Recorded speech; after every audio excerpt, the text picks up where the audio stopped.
Você está caindo nessa armadilha? O mundo traz grandes seduções através do poder, do possuir e do prazer. Não é errado o prazer, o possuir, o exercício do poder para servir, mas esses têm se tornado ídolos, ocupando o lugar de Deus e destruindo muitas almas. Junto com a palavra de Deus, o exemplo dos santos, o ensinamento da igreja, a vivência dos sacramentos, nós vamos vencer e alcançar o equilíbrio na nossa vida espiritual e vencer todas as tentações. E principalmente, Nossa Senhora vai segurar na sua mão para vencer todo o mal e trilhar o caminho da santidade.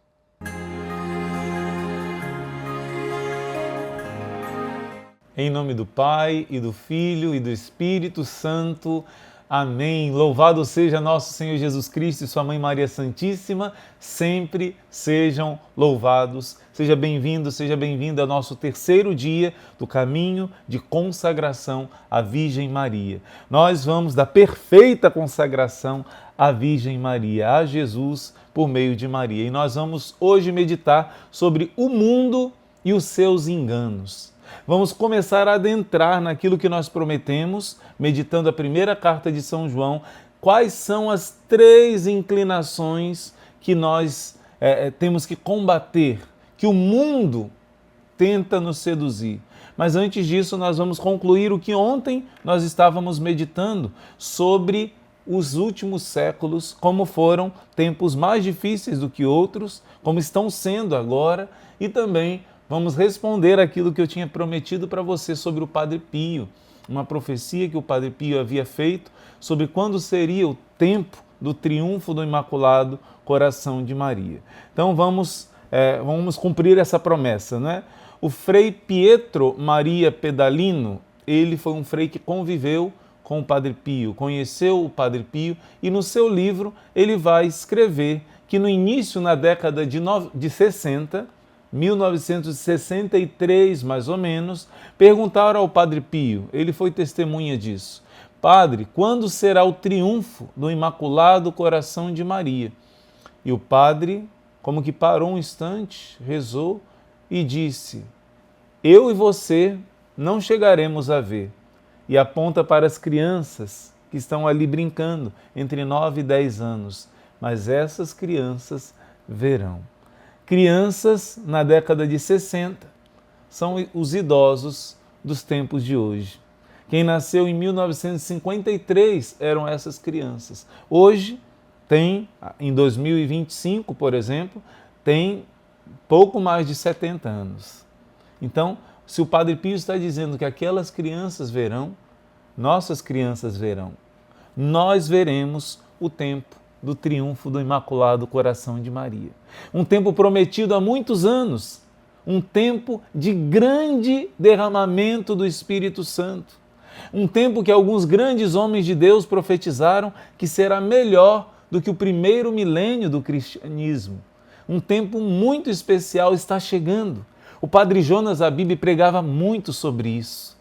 Alguns grandes santos pregavam sobre isso. São Luiz Orione pregava muito sobre isso. São Maximiliano Maria Kolbe falava sobre isso. São Luís Maria Grignon de Montfort. Você, quando lê o Tratado da Verdadeira Devoção, você vai ver nesse livro São Luís profetizando o tempo de Maria.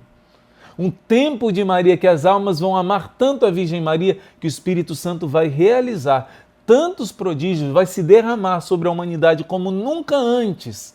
Nós vamos ver esses tempos.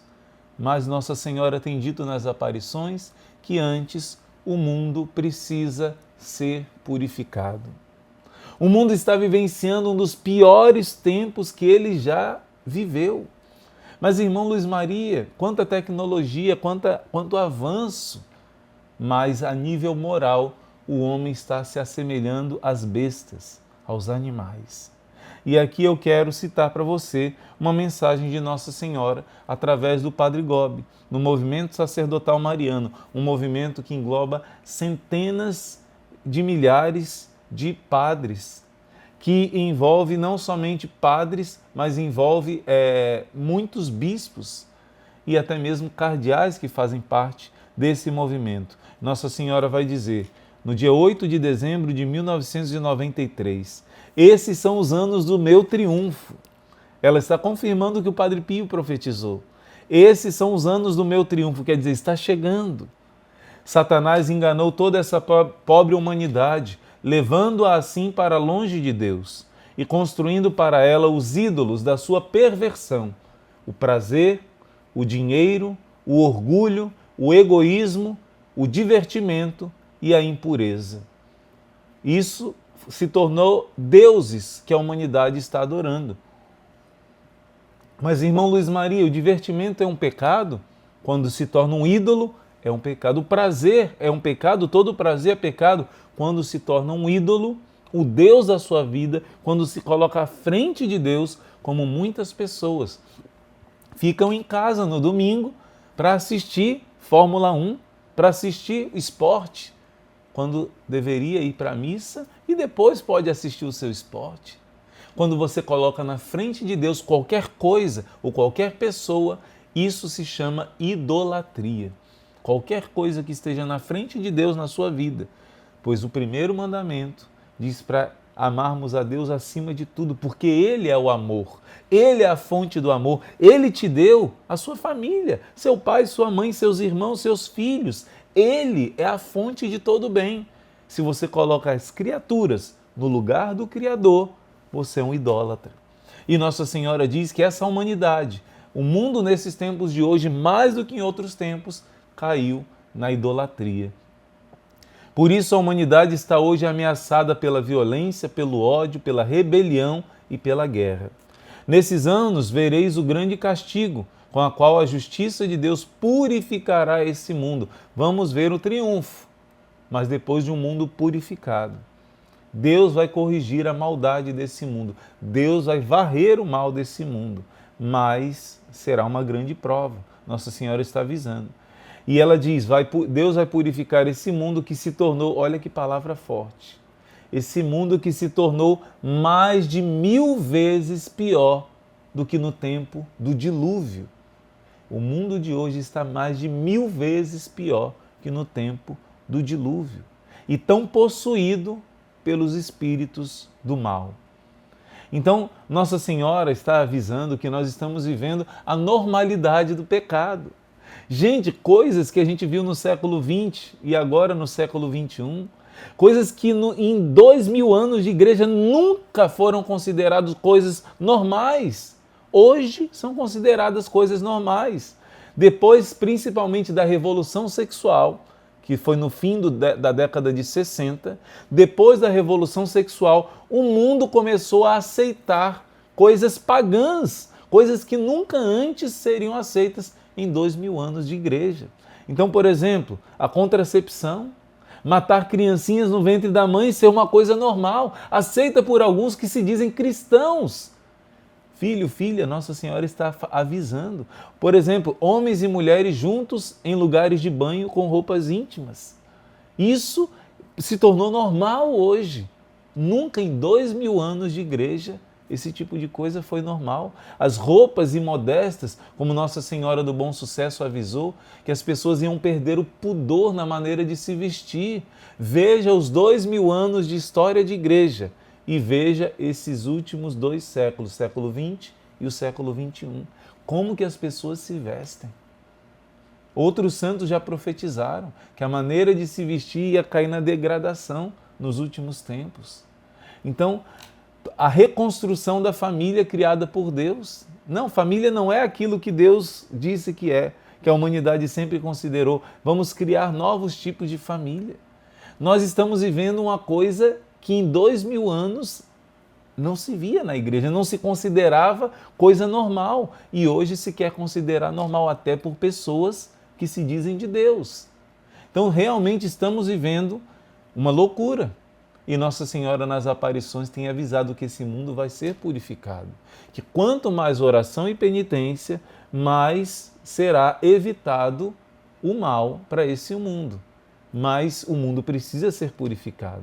Eu cito só brevemente a aparição de Nossa Senhora no Japão para uma religiosa na década de 70. No início da década de 70, ela falou que o rosário poderia impedir muitos castigos, mas que grandes castigos viriam para a humanidade. É muito forte. Procure a aparição de Nossa Senhora em Akita, no Japão. Leia sobre a mensagem que Nossa Senhora deu. É muito forte. Isso foi em 1972 ou 73, se eu não me engano. E agora, recentemente, antes de acontecer a pandemia, Nossa Senhora, na verdade não foi Nossa Senhora, o anjo apareceu para a irmã Agnes, que tinha visto Nossa Senhora na década de 70, nunca mais ela viu Nossa Senhora, e um anjo apareceu para ela agora, em 2019, em outubro de 2019. E olha só o que aconteceu.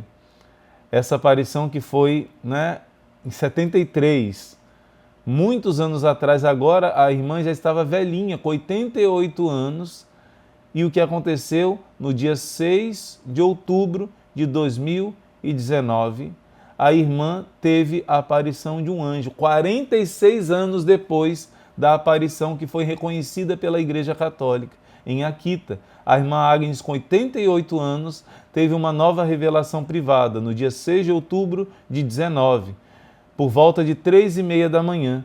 Segundo ela, um anjo lhe apareceu e lhe deu a seguinte instrução: é bom que você diga a todos: cubram-se de cinzas e rezem o rosário penitencial todos os dias.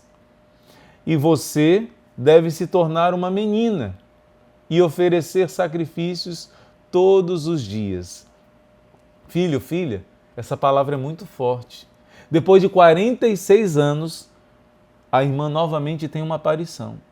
E ela tem a aparição no mês que, segundo os relatos, depois se descobriu que foi quando surgiu a pandemia. Primeiro somente em um país, mas já em 2019. O anjo avisou: se cubra de cinza na Bíblia significa fazer penitência, como no livro do profeta Jonas. Nossa Senhora e o anjo anunciaram a pandemia através de uma irmã velhinha que já tinha uma aparição reconhecida pela igreja, Nossa Senhora de Akita. Isso é muito forte, isso é pouco conhecido. E Nossa Senhora pediu que fizesse o rosário penitencial. E nós estamos vendo agora o rosário penitencial na madrugada. Nós cremos que o mal está sendo evitado, o mundo está sendo tocado pela graça de Deus. Mas claro, para o mundo inteiro se converter é um grande processo. Mas o milagre dos rosários na madrugada, que você faz parte, isso é um pedido do céu. É um pedido do céu. E a irmã Agnes morreu recentemente, com 93 anos, no dia de Nossa Senhora da Assunção. No dia do início da Quaresma de São Miguel, morreu a irmã Agnes Sasagawa, no dia 15 de agosto de 2024. Ela subiu aos céus, mas ela cumpriu a sua missão. Ela disse que nós devemos fazer penitência. Ela diz que nós devemos ser como crianças e fazermos oração e penitência para esse mundo, para salvar a nós e as nossas famílias. Isso eu queria concluir com você sobre aquilo que nós falávamos ontem. É importante que você saiba. E agora eu quero entrar no assunto mais específico do nosso livro de hoje, do nosso dia de hoje.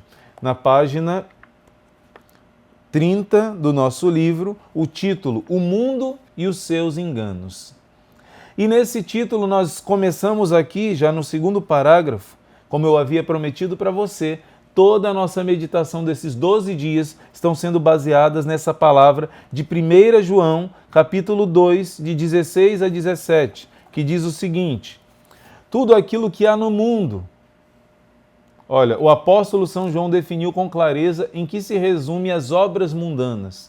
Tudo aquilo que há no mundo, a concupiscência da carne, a concupiscência dos olhos e a soberba da vida, não vem do Pai, mas do mundo. Ora, o mundo passa com a sua concupiscência, mas aquele que faz a vontade de Deus permanece eternamente. A igreja chama essas três coisas a tríplice concupiscência. é uma desordem instalada na alma de todo ser humano, depois do trágico episódio da queda de Adão e Eva. O pecado dos nossos pais deixou no homem uma tendência para desprezar o que é verdadeiro, bom e belo e inclinar-se para o mal. Por isso nós temos a marca do pecado original, essa inclinação para o pecado, e essa inclinação principalmente são esses 3 pontos que eu acabei de ler: a concupiscência da carne, a concupiscência dos olhos e a soberba da vida. O que é isso, irmão Luiz Maria? É isso que nós vamos introduzir.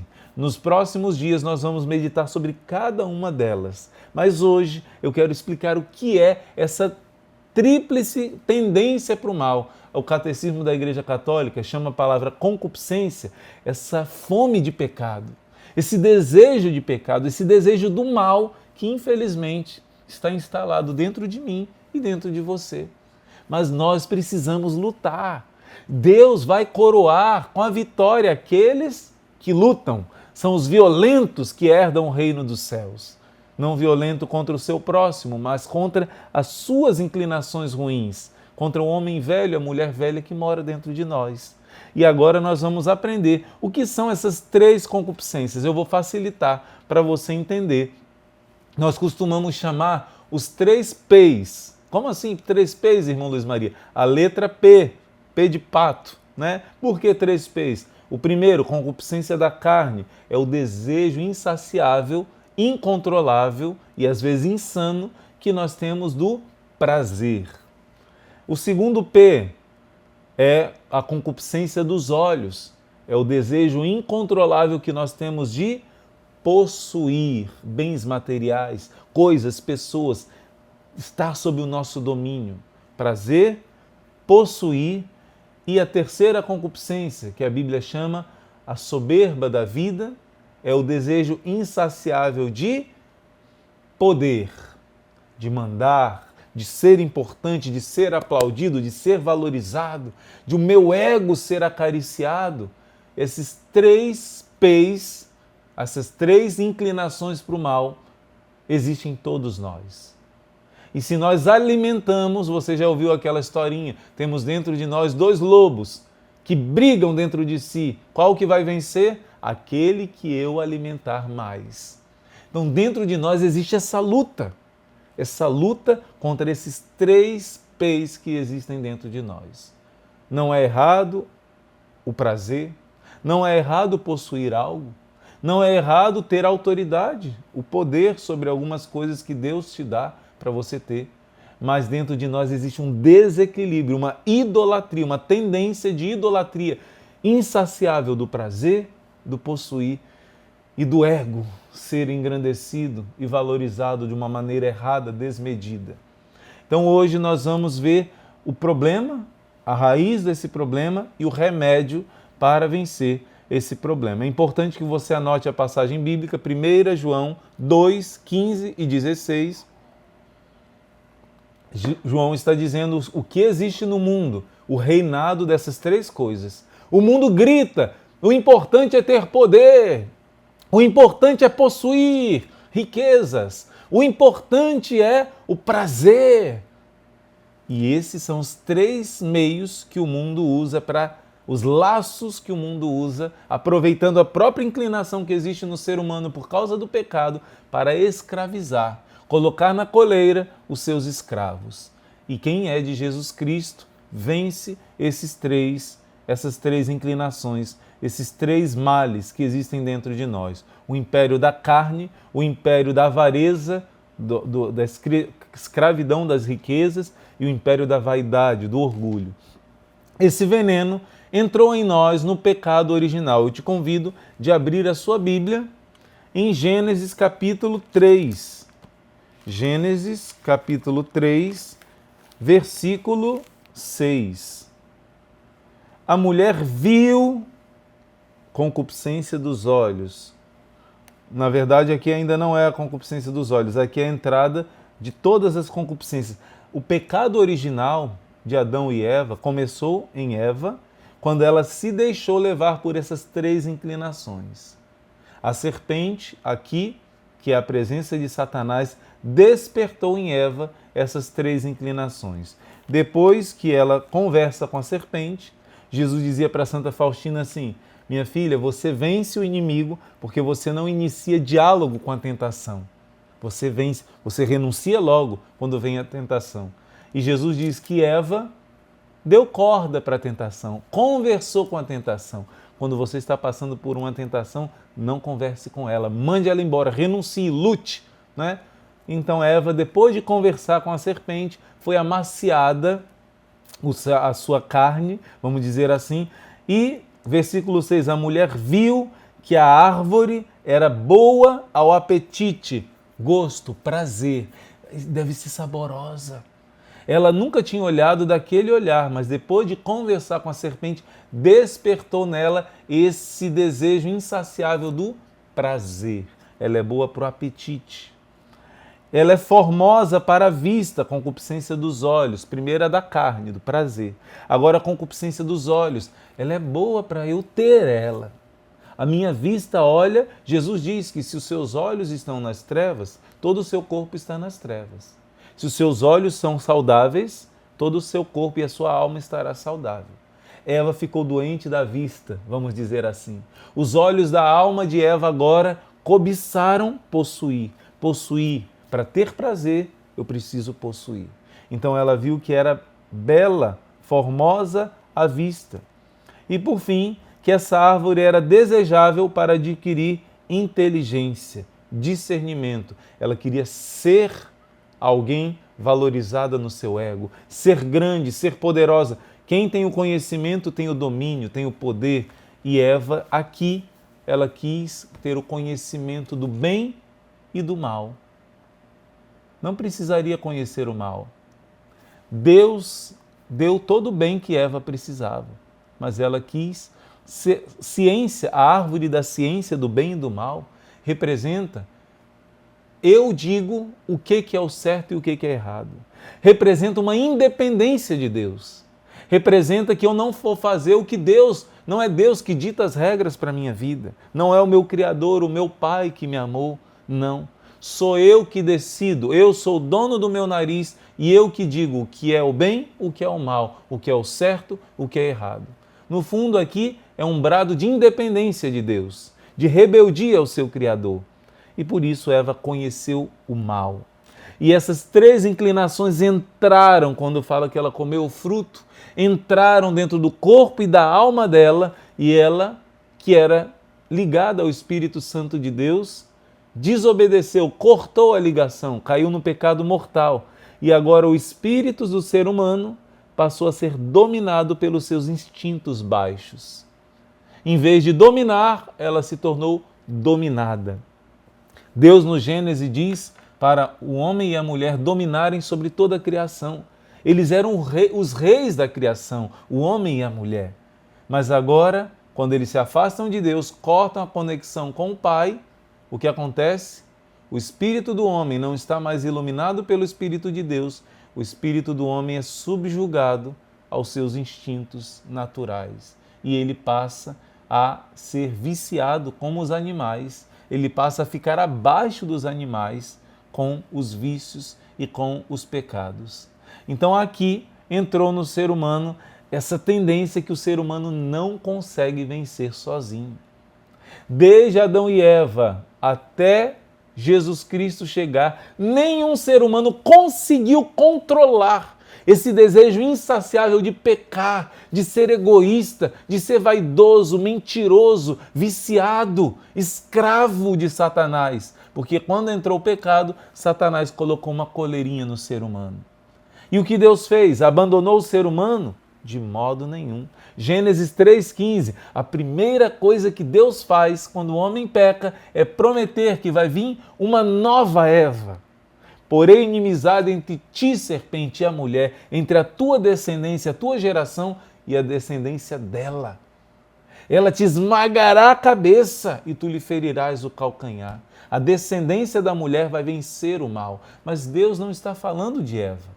Ele está falando no futuro. Porém, inimizades, na verdade, entre a mulher e a serpente, entre a descendência da mulher e a descendência da serpente. Em Apocalipse 12 diz que os que observam os mandamentos de Deus, Eva não quis obedecer. Os que observam os 10 mandamentos são os filhos da mulher.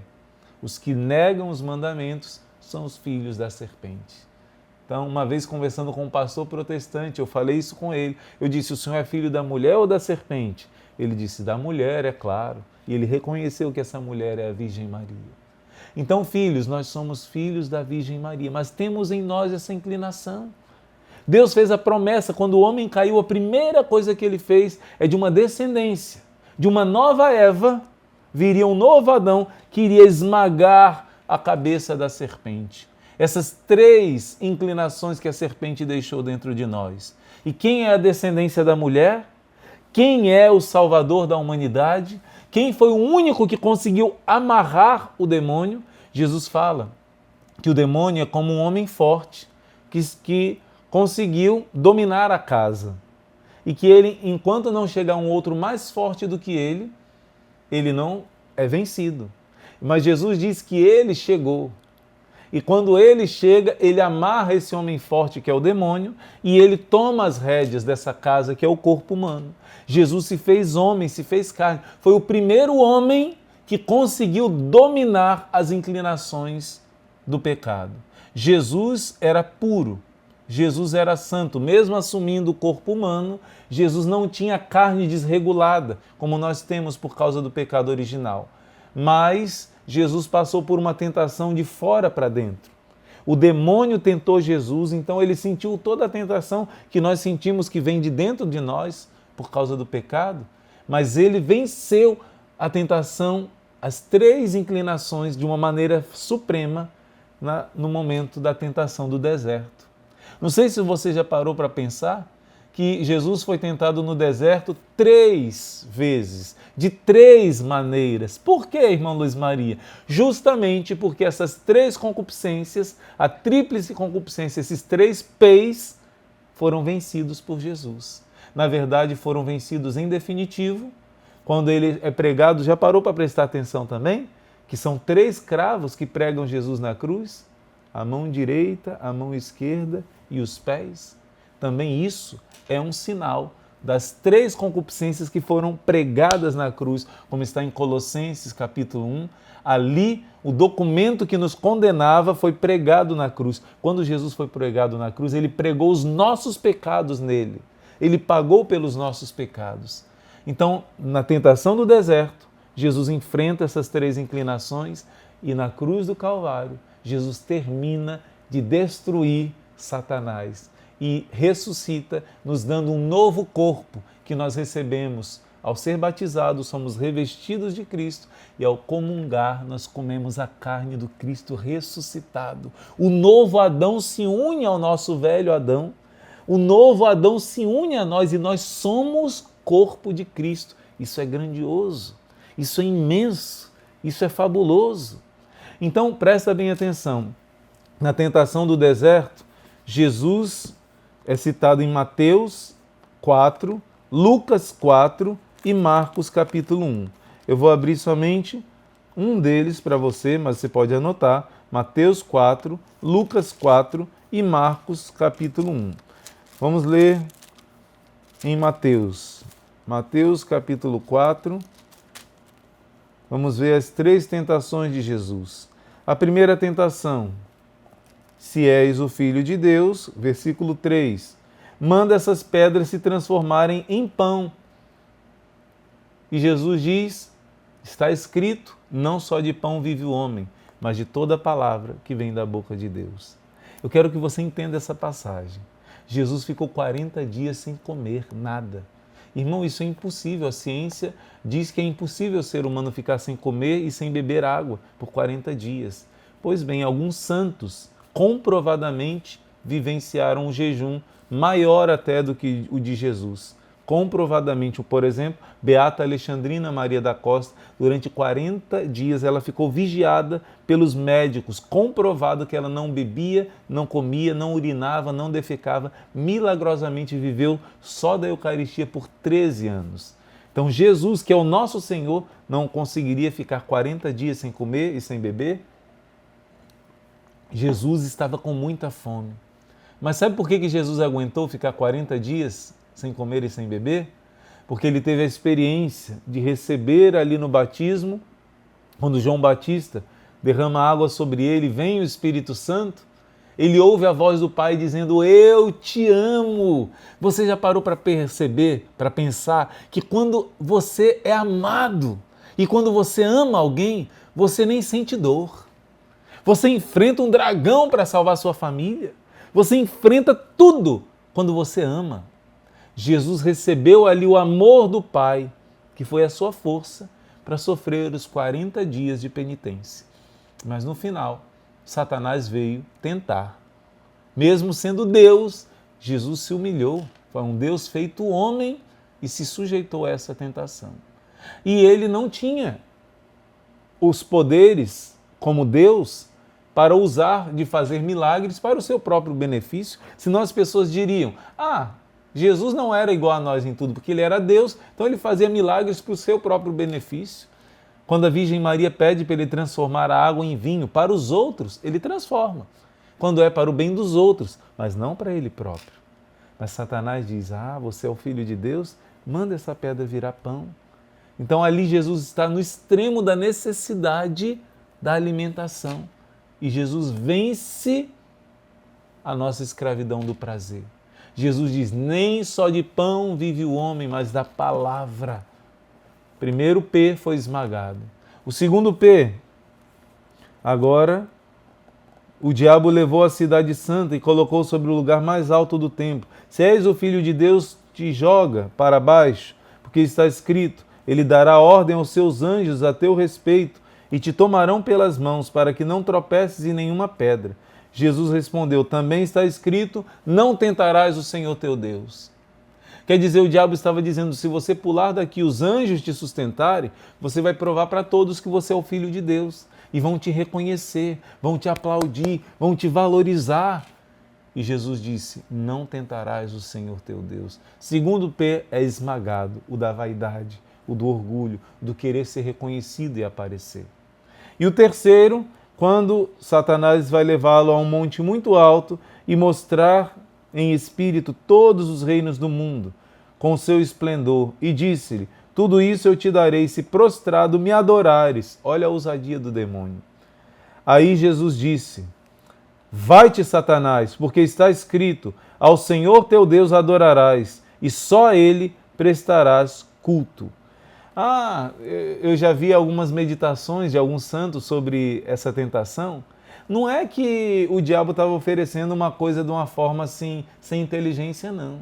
É como que ele dissesse assim para Jesus: olha, se você fizer isso aqui, eu vou te dar os meios para você resolver a fome do mundo.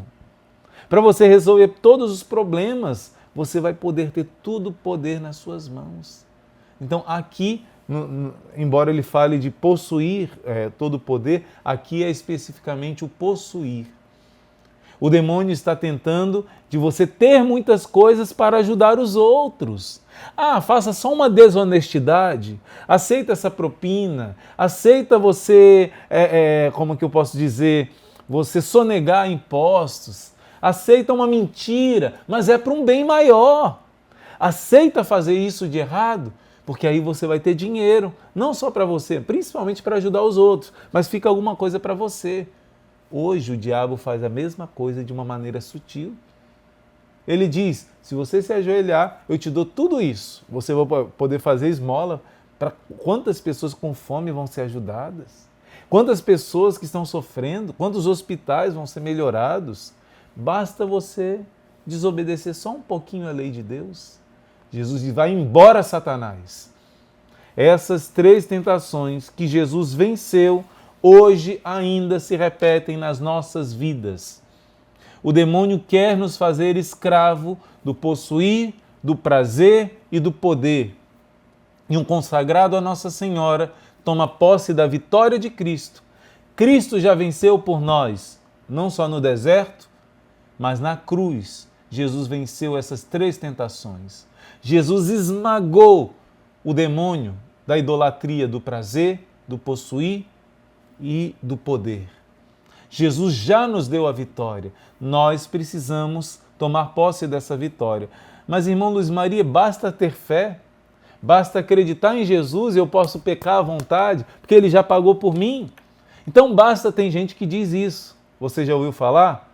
Só a fé basta. A única passagem na Bíblia que está escrito somente a fé é a passagem do livro de Tiago, que diz assim: somente a fé sem as obras é morta. Somente a fé sem as obras é morta. Quando você crê em Jesus Cristo, gratuitamente você é lavado dos seus pecados no batismo, a primeira vez, e depois, em cada confissão, você é lavado dos seus pecados. Mas se você não fizer a sua parte, você não vai se salvar. Santo Agostinho repetia isso. Deus que te criou sem ti, sem tua ajuda, não vai te salvar sem ti, sem a tua colaboração. Fé sem obras é morta. E eu quero te dizer qual é a obra que a Bíblia nos ensina para poder nos ajudar a viver os mandamentos de Deus, para poder nos ajudar de vencer essa serpente que nos perturba de ser escravo do prazer, do possuir e do poder. Qual é o cravo que Jesus usou para que a gente possa usar também para vencer essas serpentes? Nós podemos colocar isso em prática, cada um de nós, de uma maneira muito prática na nossa vida. Nós, religiosos, fazemos os 3 votos: voto de pobreza, de castidade e de obediência. É uma maneira mais radical de viver o nosso batismo, de crucificar a nossa carne, o nosso homem velho, de imitar Jesus, matando em si o homem velho para viver um homem novo, para não ser escravo das paixões. Então, na vida religiosa é de uma maneira mais radical. O voto de pobreza me proíbe de ter qualquer coisa no meu nome, nem mesmo as vestes, nada no meu nome. O voto de castidade, irmão Luiz Maria, todo batizado não deve viver a castidade, sim, mas o religioso ele faz o voto da castidade na vida celibatária. Quer dizer, não é pecado ter uma esposa, mas por amor, Deus me chamou a sacrificar algo que é tão belo e tão precioso por amor ao reino dos céus, como está em Mateus capítulo 19, como está em 1 Coríntios capítulo 7. Por amor, Jesus diz, muitos não entendem. E também como está em Mateus 22, ele diz que no céu nós seremos como os anjos de Deus, que não casaremos, nem as mulheres se darão em casamento. E os religiosos já vivem aqui, antecipadamente, a castidade no celibato. Não que o casamento seja pecado. Justamente por ser muito belo e muito valoroso aos olhos de Deus, um religioso oferece da oferta daquele mais precioso, para que só Deus seja o esposo da nossa alma. E o terceiro voto é o voto de obediência, que é o mais difícil. Porque o pecado original entrou por causa da desobediência. A obediência mata nosso orgulho. O voto de obediência, todos devem obedecer os mandamentos de Deus, obedecer os pais, obedecer o patrão, o legítimo superior, mas o religioso ele faz um voto de obediência ao seu superior como representante de Deus, com exceção do pecado, é claro, em tudo nossa vida está nas mãos do nosso superior. É uma confiança ilimitada para esmagar dentro de nós os 3 cravos da vida religiosa, é o voto da pobreza, castidade e obediência. Tudo bem, irmão Luiz Maria, eu compreendi, mas eu não sou religioso. Talvez você até tenha o chamado, quem sabe, para a vida religiosa. Não, irmão Luiz Maria, eu já sou casado, eu já sou casada, eu não tenho chamado para a vida religiosa. Como que concretamente na minha vida eu posso vivenciar isso? Olha só, Mateus capítulo, vamos lá, Sermão da Montanha, que eu já disse para você que é o precioso, é o resumo de toda a Bíblia, está aqui no Sermão da Montanha. Deixa eu ver em qual capítulo que você vai anotar. Está aqui, ó. Capítulo 6. Não, é isso mesmo, capítulo 6.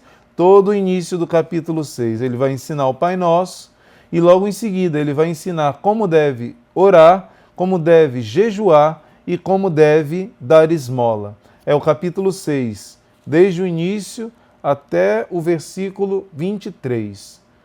6, de 1 a 23, Jesus vai ensinar as 3 práticas que você, como cristão católico, deve, a partir dessa consagração, vivenciar com mais profundidade. Não é fazer grandes sacrifícios, mas é fazer os pequenos sacrifícios com grande amor, como ensinava Santa Teresinha. Você que não tem os votos de pobreza, castidade e obediência, por exemplo, você pode ter coisas no seu nome, mas você pode ser desapegado. Você pode ter coisas no seu nome, mas você pode ser como os santos foram, que deram muita esmola daquilo que eles tinham. Sabiam ajudar os outros, ser desprendido, e a prática da esmola, diz a palavra de Deus, vence o pecado, vence o mal. Você deve praticar obras de caridade. E a esmola, Jesus ensina aqui em Mateus 6, como deve ser vivenciada a esmola. A esmola faz morrer dentro de você o egoísmo, a avareza, o apego aos bens materiais. E a concupiscência começa a morrer dentro de você. Além da esmola, existe o jejum. Você não faz voto de castidade, mas todo cristão deve se exercitar no jejum. O jejum é uma das armas mais poderosas na vida espiritual para vencer Satanás. Irmão Luiz Maria, eu não sei fazer jejum. Tem alguns vídeos aqui no canal, mais de um até, que eu explico para você, muitas visualizações, já muita gente querendo aprender a fazer o jejum, para poder crescer nessa vida mística, nessa vida ascética. Então o jejum é necessário. São Pedro Crisólogo, ele diz que esses 3 modos de piedade são inseparáveis. Jesus ensinou no Evangelho e não dá para fazer só um e esquecer um dos 3. É igual um tripé da mesa, precisa ser os 3. Você reza, mas não faz jejum. Faz jejum, mas aquilo que você deixa de comer não dá para o pobre. Então você não está fazendo nada.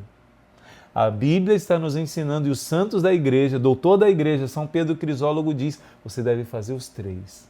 Esmola, jejum, você deve aprender como se faz o jejum de uma maneira saudável, equilibrada, mas você precisa morrer, fazer morrer a escravidão do prazer dentro de você. Senão você não vai desapegar das coisas mundanas. Se você não treinar o seu músculo espiritual fazendo jejum, você não vai estar preparado para vencer as tentações que vão aparecer. E o terceiro é a oração. Esmola, jejum e oração. 3 armas infalíveis para vencer as 3 concupiscências que nós vimos no início, que está dentro de nós. Até o fim da nossa vida, nós temos essa batalha. Então, nós sabemos que o mundo e seus enganos não vão ter o poder sobre a sua vida se você estiver unido a Jesus. Unido a Jesus, vivendo não o voto, mas a virtude da pobreza, que é o desapego, a virtude da castidade, não como voto, mas como virtude, e a virtude da obediência, que todos devemos viver. Concretamente na minha vida, irmão Luiz Maria, agora eu aprendi como eu devo fazer. Eu vou me exercitar profundamente, sem cessar, na oração. Oração, oração. Rezem, rezem, rezem. Nunca acha que é demais. Irmão, então eu não vou cozinhar, não vou trabalhar. Não, você vai transformar o seu dia a dia em oração. E vai reservar alguns momentos para aprofundar a sua vida de leitura da Bíblia, de reza do rosário, de adoração a Jesus. A oração vai ajudar você a fazer o seu trabalho até melhor e a fazer em espírito de união com Deus. Isso vira a oração também. Então, a oração, a esmola e o jejum são as 3 armas que você vai praticar para vencer o mundo que está dentro de nós, sim, mas que nós já somos mais que vencedores naquele que nos amou. E eu termino essa nossa meditação de hoje com o propósito que está no nosso livro. Hoje, o Divino Espírito Santo, página 35, ilumina a sua alma para reconhecer as desordens que aí estão presentes. Também te motiva a imitar a vida da Virgem Maria e por isso se propõe a fazer jejum ou dar uma esmola ou fazer alguns minutos de oração no dia de hoje, por amor a Jesus e como forma de ordenar a sua alma. O propósito de hoje, qual é? Ou você vai fazer hoje um certo sacrifício de jejum, ou você hoje vai visitar uma pessoa mais pobre e dar uma doação para ela, ou você vai se dedicar um pouquinho mais para a oração. Se você conseguir fazer 2 dessas proposições, melhor ainda. Se você conseguir fazer as 3 hoje, dá uma esmola para um pobre, fazer uma mortificação de algo que você gosta, de um alimento que você gosta, e ao mesmo tempo se dedicar um pouquinho mais para a oração, perfeito. Mas se você não conseguir os 3, pelo menos escolha um e faça esse sacrifício com amor. É um exercício espiritual que vai te ajudar a crescer na sua união com Deus. E para a gente conseguir fazer tudo isso e mergulhar nessa preparação para a consagração, chegou a hora da nossa oração. Não faça de qualquer jeito, mas peça que o Espírito Santo te ajude a rezar bem, para que o Espírito Santo te ilumine interiormente e mexa com o seu interior e faça uma obra nova no seu coração. Façamos a nossa oração. Veni Creator Spiritus. Ó vinde, Espírito Criador, as nossas almas visitai, e enchei os nossos corações com vossos dons celestiais. Vós sois chamado intercessor, do Deus excelso o dom sem par, a fonte viva, o fogo, o amor, a unção divina e salutar. Sois doador dos 7 dons, e sois poder na mão do Pai. Por ele prometido a nós, por nós seus feitos proclamai. A nossa mente iluminai, os corações enchei de amor. Nossa fraqueza encorajai, qual força eterna e protetor. Nosso inimigo repeli, e concedei-nos vossa paz. Se pela graça nos guiais, o mal deixamos para trás. Ao Pai e ao Filho Salvador, por vós possamos conhecer, que procedeis do seu amor, fazei-nos sempre firmes crer. Glorifiquemos a Deus Pai e ao Filho que ressuscitou, e ao Santo Espírito de Deus, por infinitos séculos. Amém. Enviai o vosso Espírito, e tudo será criado, e renovareis a face da terra. Oremos. Ó Deus, que instruístes os corações dos vossos fiéis, com a luz do Espírito Santo, fazei que apreciemos retamente todas as coisas segundo o mesmo Espírito, e gozemos sempre da sua consolação. Por Cristo Senhor nosso. Amém. Ave Maris Stella.